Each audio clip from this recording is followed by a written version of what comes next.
Delhi Gymkhana Club controversy with Yashovardhan Azad. And what is the issue? The issue is, should the club exist or not? Is it privilege or right?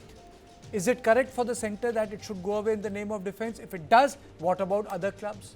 Is it about the unpaid dues? Is it about more security required? Or is it about the fact that, well, what was decided when we were not independent by the British, should it continue now? And most important of all, what are clubs? Clubs were ultimately symbol of the British colonial power. So the Gymkhana Club has occupied this land since 1927 under a perpetual lease and for decades paid an annual rent of just rupees 409 and 50 paisa. Rupees 409 and 50 paisa. But in 2023, the government revised the rent based on current land rates. The annual rent jumped to more than rupees 4 crore, and by this year, the total dues including penalties and interest rose to 47.6 crore. The government says that the club repeatedly failed to clear the dues and also violated lease conditions, including alleged misuse of the property and issues linking to subletting space. The club strongly disputes those claims. It says that the rent hike is nearly 10,000 times the original amount and financially impossible to pay. Let me just straight away go to Yashovardhan Azad. Sir, what is your big take on this? What is your big take on this story? It's a selective dismantling of an institution for whatever reasons, because if you see one by one, I'll demolish each one of the reasons. First is that you have taken a security or a public issue on this, that there is a security consideration. Let me tell you, Kartikeya, that even at the height of terrorism, whether it was the Punjab terrorism or whether it was the J&K terrorism, the Gymkhana was right there opposite the Prime Minister's residence. Now, even during British times in 1912, this was very near the Prime Minister's house, which was just, in Teen Murti Bhavan. So, it is very difficult to find a reason as to why just now there is a requirement for a defense establishment to be placed, and that also only at this place. That's number one. Okay. Number two is that the debate is, are you against the misappropriation in the club which happened or the wrongdoings in the club? But for 4 years, the club has been under the government. The government nominees have been there. They have done nothing. Number three, when you are talking about the elite culture that other people cannot get in, every officer can apply and every commoner can apply. Yes, the club is exclusive, so the list will take 30 years. Earlier on, it used to take 20 years. Now it takes 40 years. Number four, if you are against club culture per se, then demolish all the culture in clubs in the country. There is a Kutub Golf Course, there's an IIC, they're all on, so many clubs in Bombay.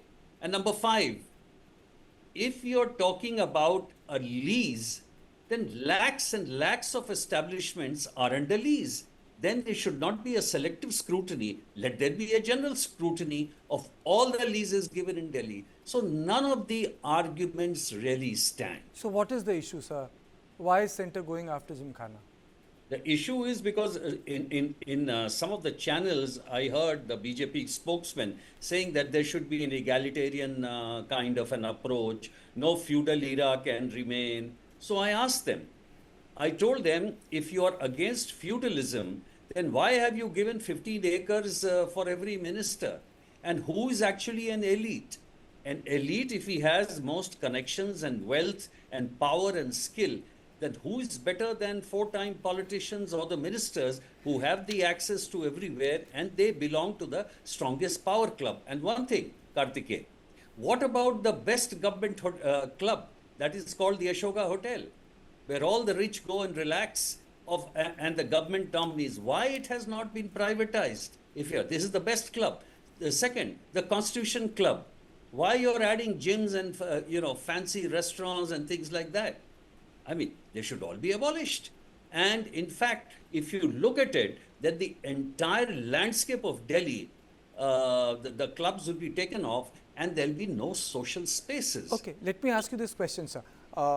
Imagine if I am a viewer. Does it compromise the security of the Prime Minister? Because it's bang in front of all those 5 bungalows. It runs like this. But this has been there for the last 14 years, 12 years since 1914, and the Prime Minister is shifting house. No. So where is the reason for security? And what is the reason for a defense establishment to be there only? But Kartike, as I told those party spokesmen, I said, if you're making a binary of rich versus the poor, or elite versus the have-nots, I'll be extremely happy if you make this Supreme Court directed for a stray dog shelter.